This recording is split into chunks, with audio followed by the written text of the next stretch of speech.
ஆண்டவர்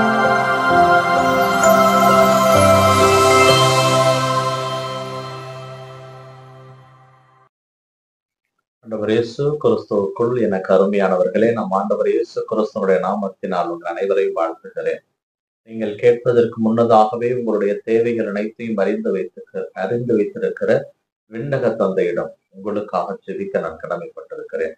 இன்றைய வார்த்தை பகிர்வு நிகழ்விலே நாம் சிந்திக்க இருப்பது முதல் வாசகமாக எபிரியருக்கு எழுதப்பட்ட திருமுகத்திலிருந்து நமக்கு செய்திகள் சொல்லப்பட்டிருக்கிறது. இறைவனுடைய வார்த்தை உயிர் உள்ளது, ஆற்றல் வாய்ந்தது, இரண்டு பக்கம் வெட்டக்கூடிய எந்த வாளினையும் விட கூர்மையானது, ஆன்மாவையும் உயிரையும் பிரிக்க வல்லது என்ற செய்தியை நமக்கு அவர் சொல்லுகின்ற பொழுது அந்த உயிருள்ள வார்த்தையினுடைய வல்லமையில நாம் அறிந்து கொள்ள வேண்டும்.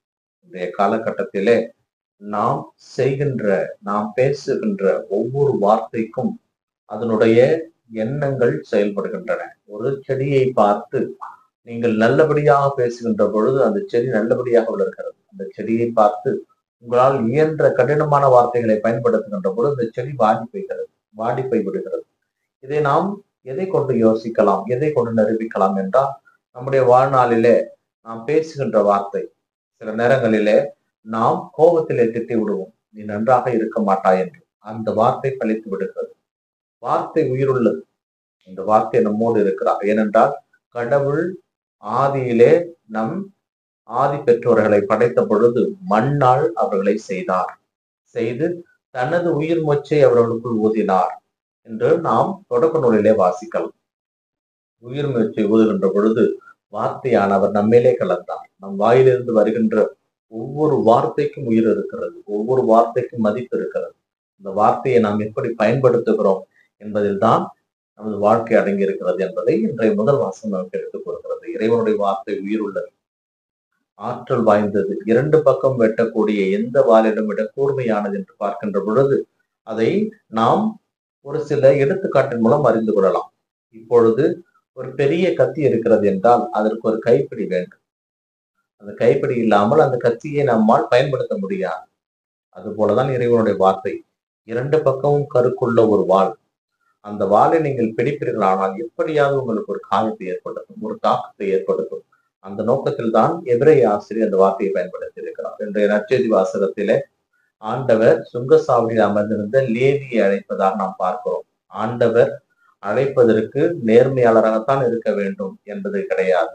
ஆண்டவர் தனக்கு பிடித்தவர்களை, நமக்கு தேவையானவர்களை அழைக்கிறார். நாம் செய்ய வேண்டியது அவருடைய குரலுக்கு செவி கொடுப்பது. ஆண்டவர் கடற்கரையிலே சீமோன், அந்திரேயா, யோவான், யாக்கோபை அழைத்த பொழுது மறுவார்த்தை பேசாமல் ஆண்டவரோடு கூட வந்தார்கள். லேவியும் ஆண்டவரோடு வந்தார். அனைவரும் பந்தியிலே அமர்ந்து உணவு உண்டு கொண்டிருக்கையிலே பரிசேயர்கள் அவரை பார்த்து கேட்ட கேள்வி, உம்முடைய தலைவர் பாவிகளோடும் வரித்தண்டவரோடும் உண்பது ஏன்? ஆண்டவர் சொன்ன வார்த்தை, மருத்துவர் நோயுற்றவருக்கே என்ற வார்த்தையை அங்கே பயன்படுத்துகிறார்.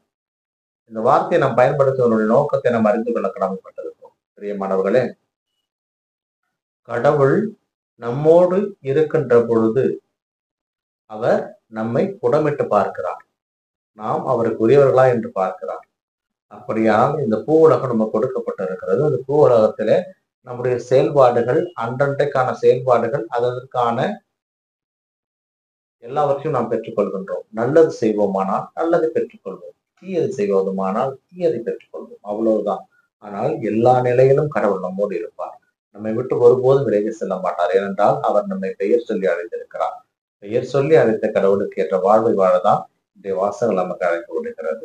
இறைவன் நம்மை எல்லா நேரங்களிலும், எல்லா காலங்களிலும், எல்லா நிலைகளிலும் நம்மை அழைத்துக் கொண்டிருக்கிறார். அவருடைய குரலுக்கு செவி கொடுக்கின்ற மக்களாக வாழ முயற்சி செய்வோம்.